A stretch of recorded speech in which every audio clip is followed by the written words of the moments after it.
Hey y'all, welcome back to At the Table podcast, a virtual table where we discuss all things young adulting. My name is Fikayo and thank you so much for having me back in your ears. Hi guys. Oh my goodness. Every time I come back and I say I really do miss you guys, honestly, truly, I really do miss coming here, miss being able to speak, miss being able to just talk to y'all. And in this episode today, we're just going to do a nice little life update. I'm just going to catch you guys up on what's going on with me. And I got a new puppy, so we're going to talk about that as well. So yeah, but before we get into all the things, I usually start off my podcast in two ways. If you are new, you should know that. And the first question I ask is, what are you snacking on? So, we're at a table, right? So what are you snacking on? What's new? What's going on? And recently, I'm not going to lie to y'all, what I have been snacking on is politics, but we'll kind of talk about that a little later. But yeah, things are happening, the campaign is moving, and I am a young adult who should be voting come November. So I'm trying to keep myself kind of in the loop of everything that's going on so that the little difference I can make it, Yeah, so that's what I've been snacking on. The next question that I usually ask is, how have you been praying? And this question is just because, God is literally in the middle of everything. So with this podcast as well, he is also, in the middle of this podcast. So, and I just think it's a good way to kind of think differently. And it kind of just makes you think more concrete. Like what are you wanting God to do for you? And right now, honestly, how I've been praying is I just want a soft life. I want a life where it feels like cream. It's rich, it's nice, but it's also smooth. That's what I want. That's how I've been praying to God, y'all. I'm not gonna lie. I want a soft life. And speaking of soft life, I'm literally living a soft life right now. Now we can get into the episode. So yeah, welcome into the episode. But right now, well, this is a part of the update, but right now I'm in California. Beautiful, beautiful, beautiful. Such a complete difference than Baltimore. I swear the sun shines better over here. People look happier. People look healthier.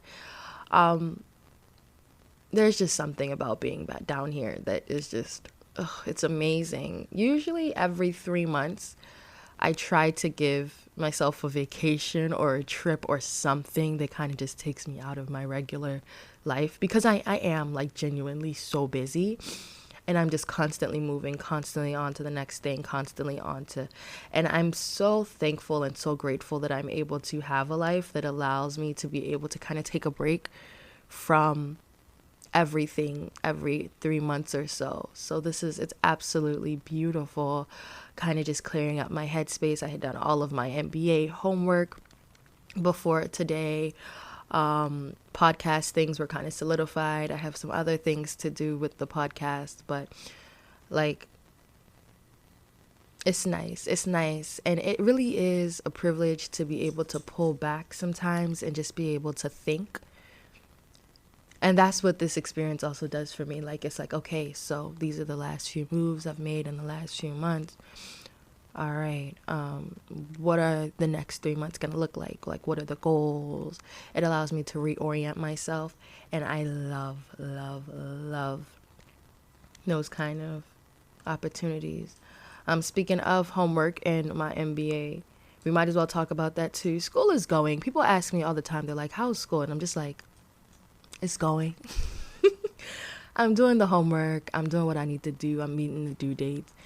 But it really is just that. It's going. I haven't really hit, to be honest, right? I haven't really hit any classes that I really enjoy.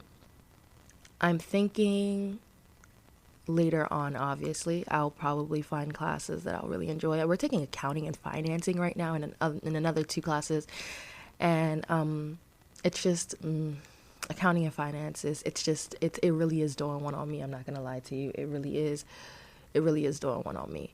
But we are taking this class, entrepreneurship, and it's going very, very well. Like, it is actually a pretty good class, and the professor, he's pretty good as well. He's teaching us how to think business wise, so that's just really good information to have, and it's a good skill set to kind of be able to lean in on, especially as I try to manage this podcast and everything that comes around it. So the entrepreneurship class has been going pretty great, but accounting and finance it's been rough. It's been rough, but I really am excited for later on through the curriculum, I guess I could say, to be able to go into different kind of classes that kind of teach different things that I've never really been taught before, really. So that's one of the things that are definitely pushing me. It's kind of crazy though, because this week, or is it next week, I have no idea, but one of these weeks are our midterm weeks. The coming week is our midterm week, and it's like, wow, like we're already halfway through the first semester. That's kind of insane, but here we are. Work has been going very well as well. I love what I do. I love my job. So I couldn't even, yeah.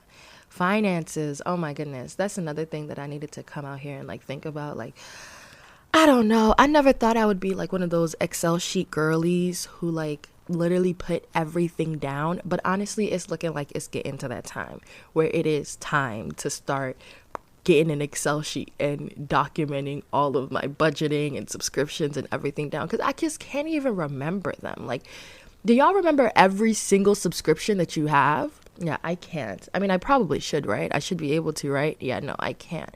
And it kind of stresses me out because, like, or maybe a bill or a subscription, something will come up and I'm like, where did this thing come up from?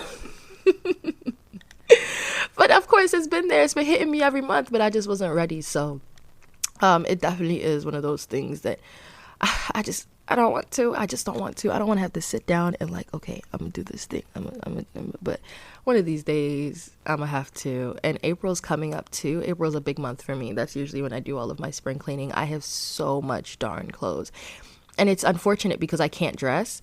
So it's like I just have all of these pieces that don't correlate. And it's the saddest thing. It's the saddest thing. So I need to go through in April and like clean out my closet.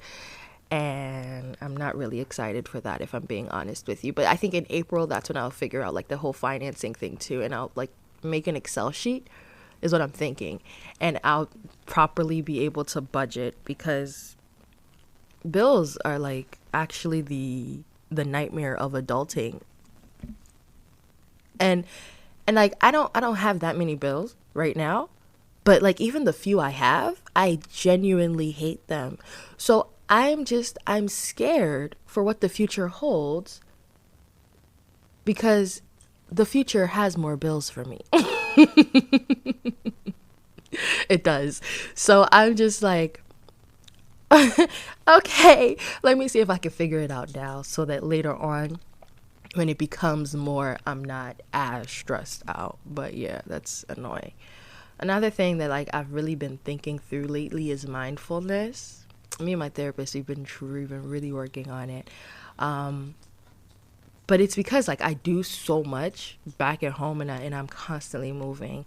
So I'm definitely working on, aside from when I travel like this, but throughout my day being mindful, throughout my work, through everything, like being mindful, being present, even while I'm driving, like knowing I'm driving and being okay with the fact I'm driving and being present in that moment of driving.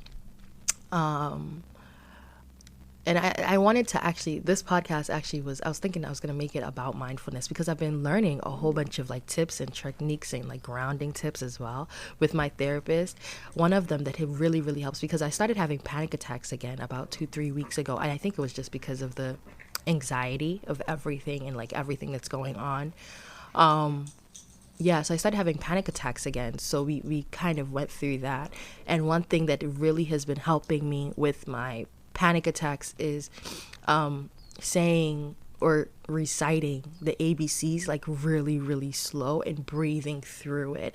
That has been so good. And it seems so juvenile. It seems so simple, doesn't it? I know.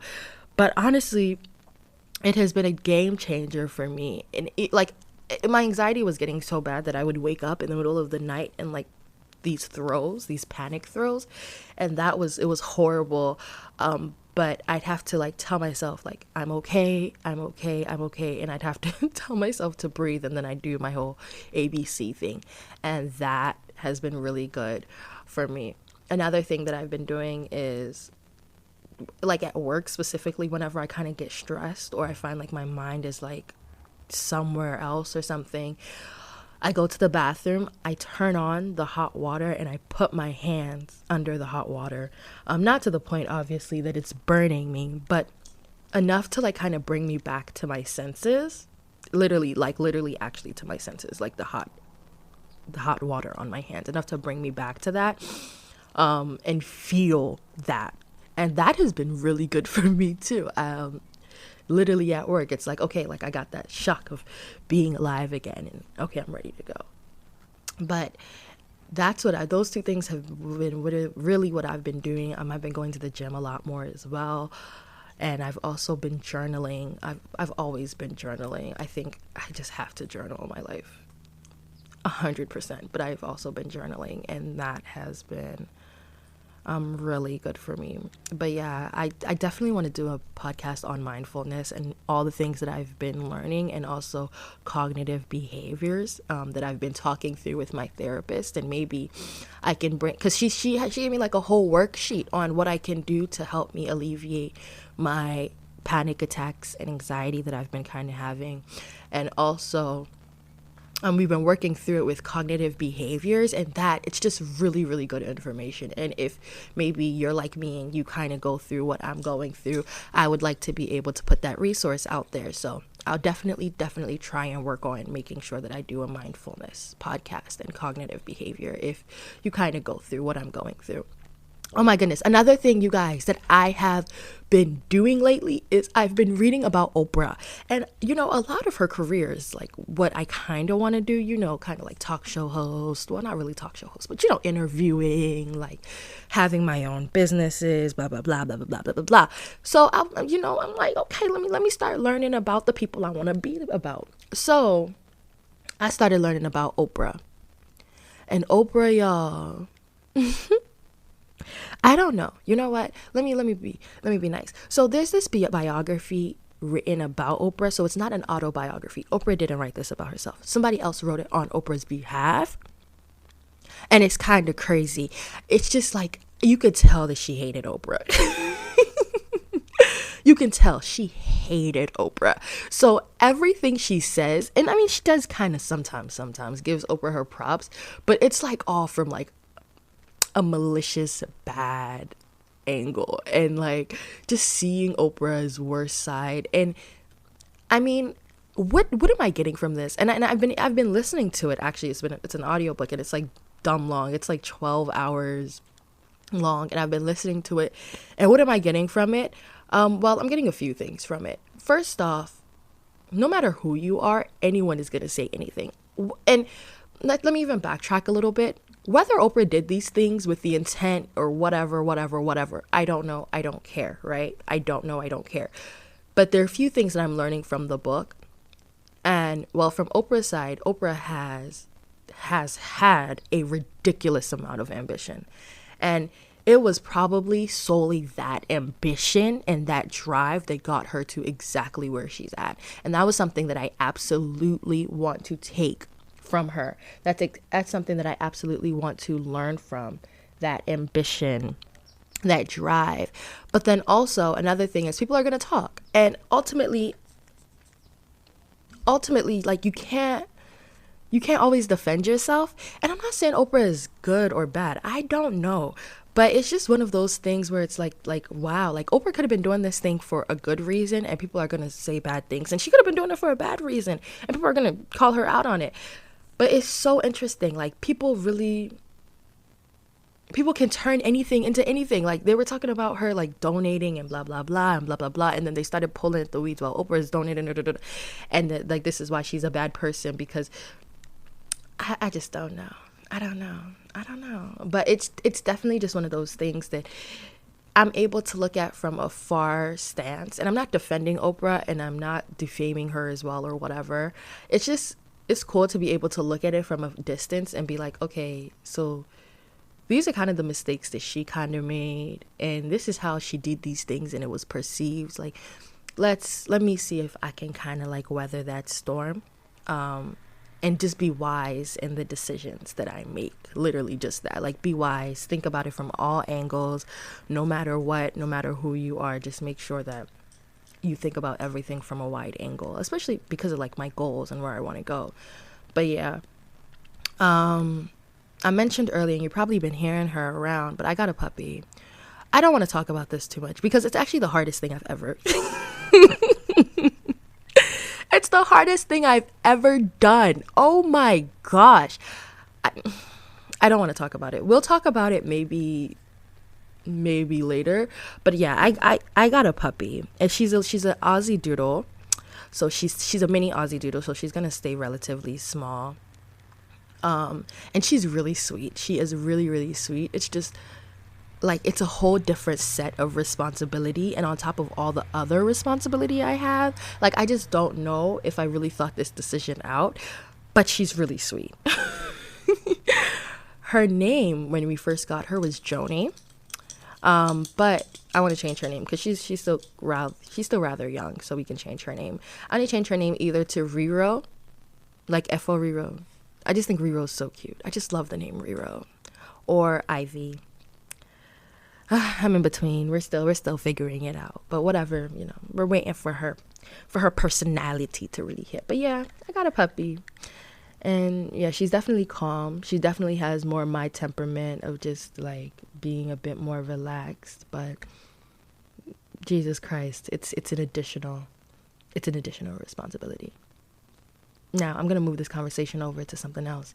But did y'all see the little like who did I marry lady and her story? Look, let me tell you something. Everybody that has a podcast has been doing a podcast about this, and I just felt like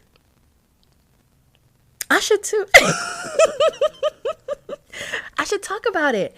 And like, I don't know, and it's not like I should talk about it because like, but I just like, wow, did y'all listen to all 50 episodes? I did. I know it was like 10 hours, right? Or 5 hours. I have no idea, but I did. I really, really did. And I was engrossed. And you know what? Let me tell you something. I love me Grey's Anatomy. Why? Because it is so long. I get to really feel the characters. That's the type of girly I am. So Tessera's story, I was there for all of it. If I could sit through Grey's Anatomy, I sure did sit through all 50 parts of those dang on TikToks. I sure did. And you know what I learned? Men are scary. Men are just like, wow. Like, the thing about social media that's really, really cool is the fact that it has the ability to give you perspective that otherwise you wouldn't have had. And it literally is genuinely just that. I have never been in a relationship with a pathological liar. So going through this series with her and the way that she is a phenomenal storyteller, by the way, but the way she was able to walk us through that story and narrate everything, it was so beautiful. It was so great. I felt like I was watching it on the scenes. It was amazing. And I felt like I was going through her experience. She did such a good job. And you know what? It was enough to traumatize me as well. I am traumatized. I'm asking my sisters, like, do I really even know you?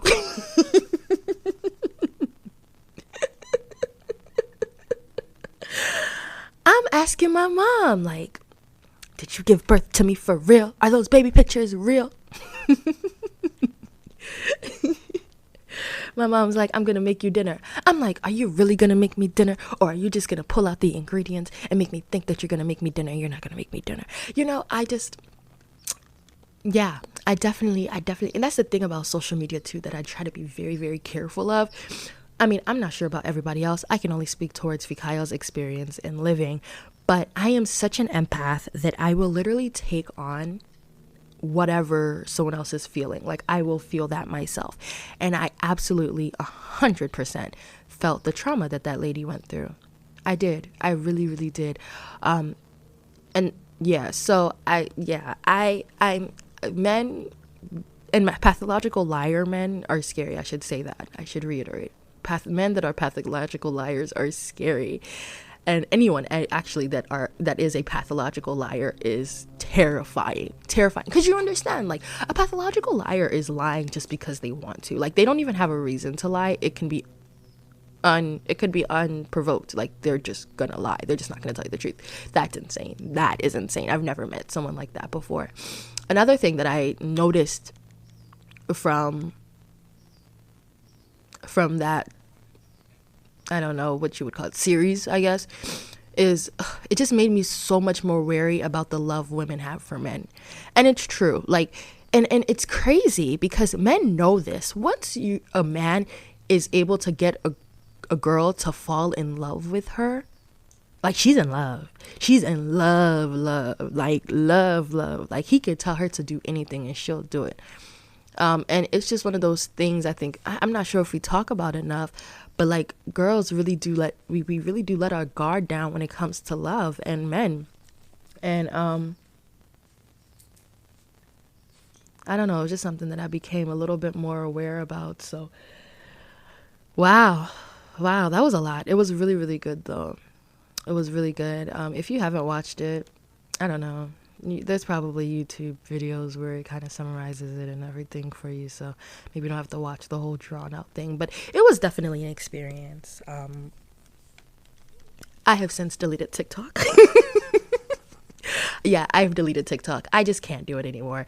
I cannot be harboring other people's experiences and using it to, like, especially in a non-controlled way. Like, at least if I'm reading or listening to a book, like, I know what I'm sort of kind of getting myself into, and it's only this one thing. But on social media, you can come across like 50 horror stories on men, and it's like, it can really shape the way you think about men or life generally to make you not want to do some certain things. Meanwhile, there's 500 success stories, but because these 50 bad stories are in your face, you're gonna think that it's bad.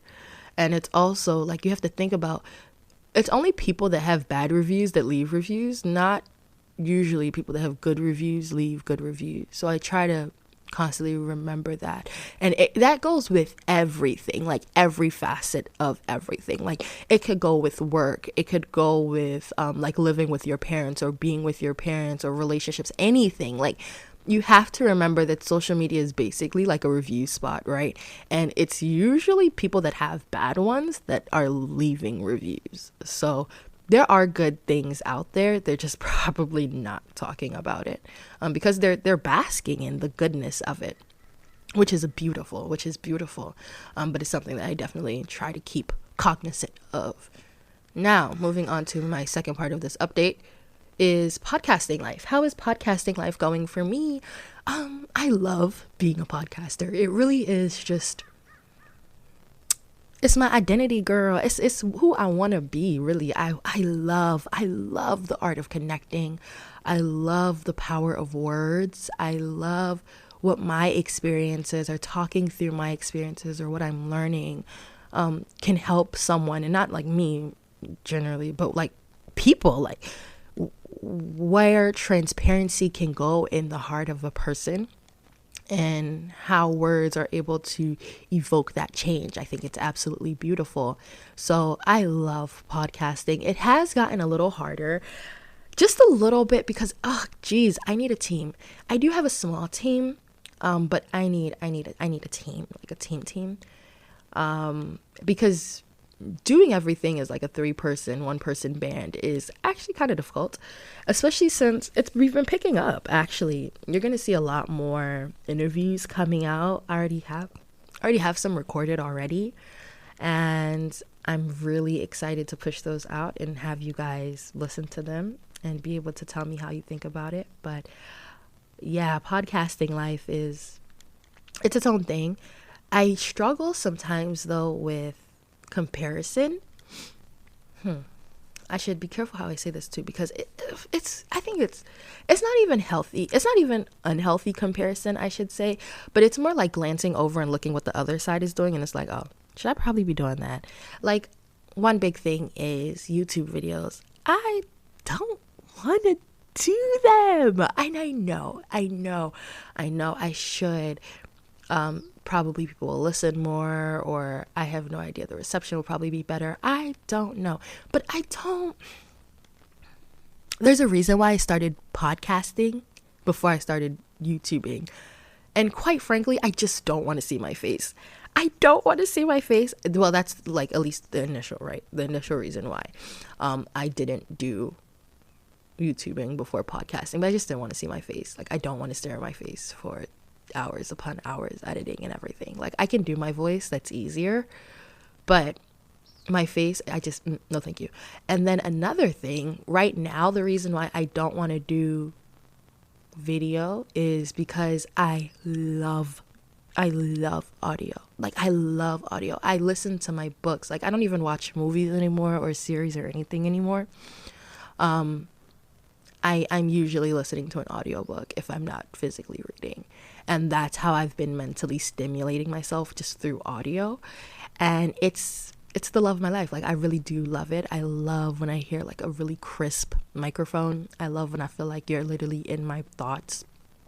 So I've fallen in love with audio. But I know that if I do video, my reach will be better and I could probably do more things. But it's not really a priority. And also, I really like right now, I'm literally in pajamas. I'm looking over at these hills, and they are beautiful, beautiful, beautiful rolling hills in California. And that's in the background. And then like in the foreground, there's these farms, and it's absolutely stunning. But if I had video, I'd have to probably worry about the lighting and I don't want to have to deal with that. I do want to just be able to come on this podcast as myself and just talk, just connect, just use my words. Another thing, oh yeah, I mentioned politics earlier, didn't I? I did. You guys, if you are of age to vote, please follow what's going on in politics. It's actually pretty good. Like, it really is the drama series I've been looking for. And it's crazy because it's happening in my life. This is not, oh man, House of Cards. Yeah, this is not House of Cards. This is real life. So, yeah, follow politics. Listen to podcasts. If you don't want to read, listen to podcasts from these really, really good journaling places. Like the New York Times is really good. The Ezra Klein show is really, really good. I love him. He is really, really good as well. Who else? Like, just the Washington something is really good as well. Just go on however you're listening to podcasts and just look for news and just kind of keep your nose into it, because it's something to know. It's something, and it will impact our life. And I think election day is November 5th. So yeah, it's gonna be a show. I think it's gonna be, this year's election is gonna be very interesting. So keep to it. Okay, I think we're coming on our last few things to talk about, but International Women's Day was yesterday, and I think that was absolutely beautiful. I really, as I'm becoming a young woman, I'm realizing how hard it is to be a woman. And wow, no, it's actually pretty difficult. Like, it's actually a thing. And it almost makes me think about how hard it is to be a man, but that's a different podcast. But like, I think being a human in whichever way you identify is difficult, and it's nice to have a day in which recognizes just the life experience, the struggles, the triumphs of being said thing in which you identify as. I think it's pretty cool. It was really, really great. Women are great, men are great, everyone's great. And we appreciate all forms of diversity. But yeah, y'all, I think I'm done. I don't think I have anything else to say. A few podcasts are going to be coming out, like really, really cool, good ones are coming out soon. So I'm like super duper excited to be able to push those out and be able to see and hear the reception of those things. If you want to come on my podcast, let me know. If you have like a topic or something that you've just been dying to talk about, we can absolutely get you on here. Absolutely. And we can definitely just, make things happen, make things shape. But yeah, honey, I think we're done. It's time to clear off the table and wash the dishes. Please, wherever you're listening to me at, leave me the stars and leave me the ratings. I need them to be able to get just pushed out there further. That would be really, really great. K-Mass, what else? If you want to see the face behind the voice, follow me at Fikayo, Fikayo. I'm kind of documenting my trip here, which is kind of fun. What else?